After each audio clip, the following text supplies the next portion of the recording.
Famous story channel में आपका स्वागत है। आइए आज हम आपको सुनाते हैं मुंशी प्रेमचंद की कहानी मिट्ठू। बंदरों के तमाशे तो तुमने बहुत देखे होंगे। मदारी के इशारों पर बंदर कैसी कैसी नकलें करता है, उसकी शरारतें भी तुमने देखी होंगी। तुमने उसे घरों से कपड़े उठाकर भागते देखा होगा। पर आज हम तुम्हें एक ऐसा हाल सुनाते हैं जिसे मालूम होगा कि बंदर लड़कों से भी दोस्ती कर सकता है। कुछ दिन हुए लखनऊ में एक सर्कस कंपनी आई थी। उसके पास शेर, भालू, चीता और कई तरह के और भी जानवर थे। इनके सिवा एक बंदर मिट्ठू भी था। लड़कों के झुंड रोज इन जानवरों को देखने आया करते थे। मिट्ठू इन्हें सबसे अच्छा लगता। उन्हीं लड़कों में गोपाल भी था। वो रोज आता और मिट्ठू के पास घंटों चुपचाप बैठा रहता। उसे शेर, भालू, चीते आदि से कोई प्रेम न था। वो मिट्ठू के लिए घर से चने, मटर, केले लाता और खिलाता। मिट्ठू भी उससे इतना हिल गया था कि बगैर उसके खिलाए कुछ न खाता। इस तरह दोनों में बड़ी दोस्ती हो गई। एक दिन गोपाल ने सुना कि सर्कस कंपनी वहां से दूसरे शहर में जा रही है। यह सुनकर उसे बड़ा रंज हुआ। वो रोता हुआ अपनी माँ के पास आया और बोला, अम्मा मुझे एक अठन्नी दो, मैं जाकर मिट्ठू को खरीद लाऊं। वो ना जाने कहाँ चला जाएगा, फिर मैं उसे कैसे देखूंगा, वो भी मुझे ना देखेगा तो रोएगा।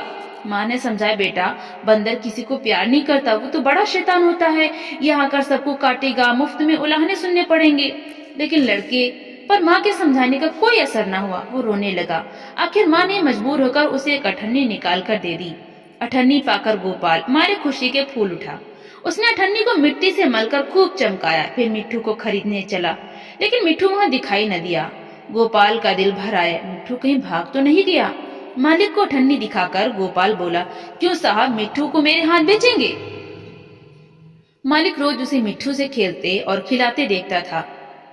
हंसकर बोला, अब की बार आऊंगा तो मिट्ठू को तुम्हें दे दूंगा। गोपाल निराश होकर चला आया और मिट्ठू को इधर उधर ढूंढने लगा। उसे ढूंढने में इतना मगन था कि उसे किसी बात की कोई खबर न थी। उसे बिल्कुल न मालूम हुआ कि वो चीते के कटघरे के पास आ गया था।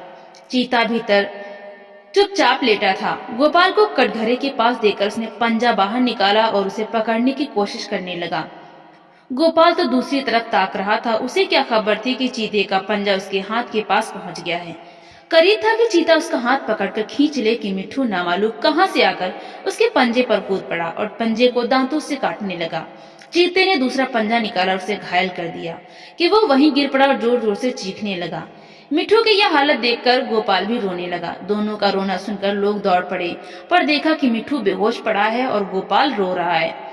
मिट्ठू का घाव तुरंत धोया गया और मरहम लगाया गया। थोड़ी देर में उसे होश आ गया। वो गोपाल की ओर प्यार की आंखों से देखने लगा, जैसे कह रहा हो कि अब क्यों रोते हो, मैं तो अच्छा हो गया। कई दिन मिट्ठू की मरहम पट्टी होती रही और आखिरकार वो बिल्कुल अच्छा हो गया। पाल अब रोज आता और उसे रोटियां खिलाता। आखिर कंपनी के चलने का दिन आया।